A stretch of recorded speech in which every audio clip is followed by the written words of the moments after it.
This is apropos.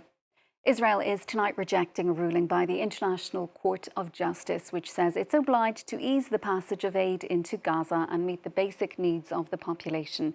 The UN aid agency has been effectively banned from Gaza since January. The wide-ranging ruling came as aid groups scrambled to scale up much-needed humanitarian assistance to the territory and as funerals were held for dozens of unidentified Palestinians whose remains have been handed over by Israel, as Gabrielle Nadler reports.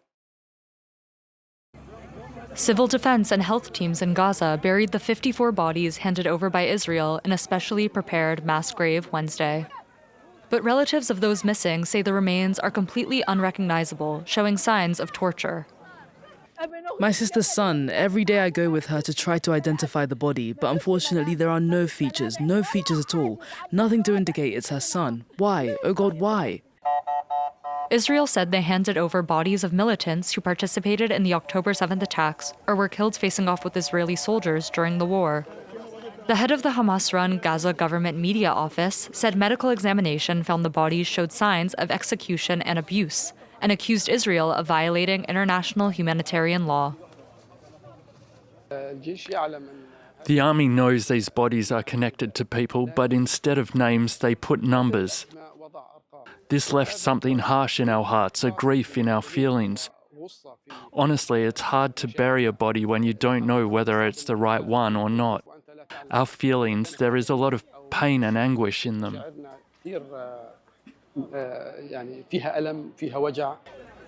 An Israeli government spokesperson dismissed the claims of torture as efforts to demonize Israel and said that the nation respects international law. Well, for more on the situation in Gaza and the West Bank, we're joined by analyst and author Aaron David Miller, a senior fellow at the Carnegie Endowment for International Peace. Thanks so much, Aaron, for being with us on the programme. The US Vice President currently in Israel. This week, JD Vance conceded that the envisaged international stabilization force for Gaza, let's start with that, it's not going to have an easy task, he says. Do we know any more about what exactly this is actually going to look like and what kind of powers it will have? The answer is no, at least I don't. And I think the vice president was very open and honest about the degree of difficulty that's going to be required in order to constitute such a force. I mean, first of all, you have to agree on a mandate. Where is its authority and legitimacy? There was talk of a UN Security Council resolution. I doubt whether they'll go that route because you've got the Russians and the Chinese possibly creating some opposition. More likely, the model they could use is the one that was a Kenyan-led multinational or multilateral stabilization force for Haiti in an effort to deal with gangs. So that's just one issue. Then you have to deal with the question of precisely what are the rules of engagement and what exactly is the International Stabilization Force supposed to do? It is tied, clearly, must be tied, to the process of decommissioning and demilitarization. And that, as the Europeans well know, is an extraordinary lift. One of the most successful examples of that is the process of decommissioning that flowed from the Good Friday Agreement. But the parties agreed to a 2-year time frame. There was an independent commission led by a Canadian. And that decommissioning process was done out of the public eye. It was not designed to humiliate or embarrass either of the parties to that.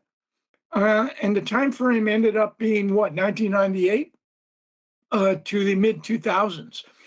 So, no, we also don't know who are the contributor nations. And if they're Muslims and Arabs, or Muslim or Arab countries, the problem there, of course, is will they, with Hamas still deployed in much of the area where the Israelis no longer occupy, and the Israelis occupying 50% of Gaza, are they going to deploy in the middle of a free fire zone?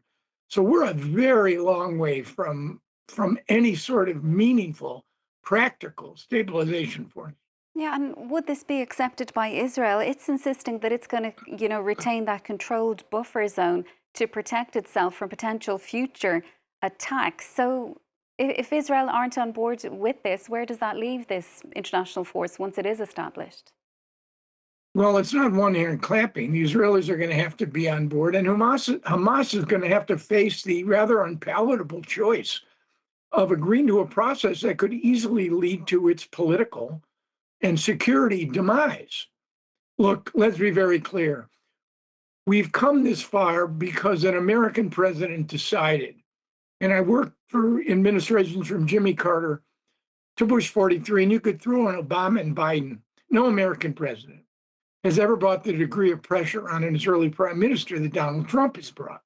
The question is whether Trump is prepared to continue that, not just on the Israelis, but on key Arab states, the Qataris, the Turks, who presumably have some influence with Hamas. So again, this is not a morality play that pits the forces of goodness on one hand against the forces of darkness and evil on the other. It is a terribly complicated conflict, certainly between Israelis and Palestinians, in which the mutual requirements of each are going to have to be met. Hamas is an exception to that, of course. And I think most people acknowledge that, with the exception of Hamas, that wants to survive. And it's further complicated, as you've pointed out yourself, by the situation in the occupied West Bank. We saw the Knesset just today pushing through or approving two bills, on a preliminary basis at this point. They're not actually going to become law yet, but relating to the occupied West Bank and, paving the way for perhaps a full annexation of that. Seemingly Benjamin Netanyahu isn't too happy about that. But what exactly is his plan at this point for the West Bank? Well, huge problem. And if Gaza first becomes Gaza only, it strikes me that what we're going to be left with, I suspect, are the return of the hostages, at least the living ones, the end of the war as we've come to know it. I think the war that we've watched over the course of the last 2 years is over. That does not mean conflict between Israel and Hamas is over. But the notion of massive Israeli ground campaign against Gaza, I think that has ended. Look, whatever the Knesset does, frankly, and I doubt, it needs to pass 3 readings. And I think Netanyahu will throw everything he can against any sort of Knesset resolution or legislation to formally annex the West Bank. But he doesn't have to, because what we've watched in the past 2 years under this Israeli government are annexation policies and everything but name. And even the Trump plan, the deal of the century, way back in 2020, called for, I think, roughly 30% of the West Bank, including the Jordan Valley, basically to be given to Israel. So, no, you need different leadership in Israel, and you'll definitely need some leadership. I can't imagine what or who in the Palestinian national movement to even begin to talk about a meaningful process of negotiation to end the Israeli-Palestinian conflict in ways that you and I or normal humans would regard as literally an end to that conflict. And that brings me on to my next question. What kind of responsibilities does the Palestinian Authority have here? And what kind of a relationship do you think it's likely to have with this new so-called Board of Peace that Donald Trump is intent on setting up? It's a hugely important question. If it were up to the Israeli government, it would have no role. I think you're going to end up, if this process works, with an informal sort of connection between Palestinian Authority and whatever technocratic governing body manages to appoint. There were reports in the Israeli press the day before yesterday that 15 names have been proposed, and Hamas, as well as the Palestinian Authority, have agreed to all of them. So I think you're going to see a very much behind the scenes process here. Look, let's be very clear about something.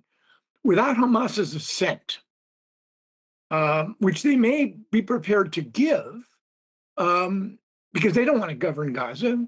They governed it so poorly from 2007 to 2023. They don't want to govern Gaza. What they'd like is a position like Hezbollah had before last fall, where Hezbollah had no governing responsibilities, but remained the preeminent security, political, and military actor in the Lebanese arena. That's what they would like to have. So you're going to end up with a bit of kabuki theater here. But the Palestinian Authority presided over by a good man who eschews violence, but an 89, almost 90-year-old Mahmoud Abbas that has no credibility among young Palestinians, who has governed as an authoritarian, and is accused of essentially basically being the Israeli military's sort of arm over the West Bank. I think that's an unfair characterization. But the reality is the PA has very little credibility and legitimacy in the West Bank. And even with Hamas's diminished popularity in Gaza, it's a very tough lift to imagine that the Palestinian Authority, could ride to power in Gaza on the back of an Israeli tank, or as a consequence of its direct approval by Hamas. What you need is elections to allow Palestinians to decide who is going to govern them. But I see almost no possibility of that happening in Gaza or the West Bank.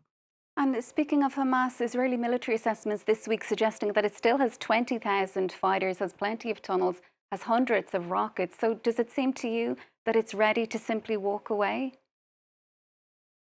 Not from its military weapons, maybe from its heavy weapons, high trajectory weapons.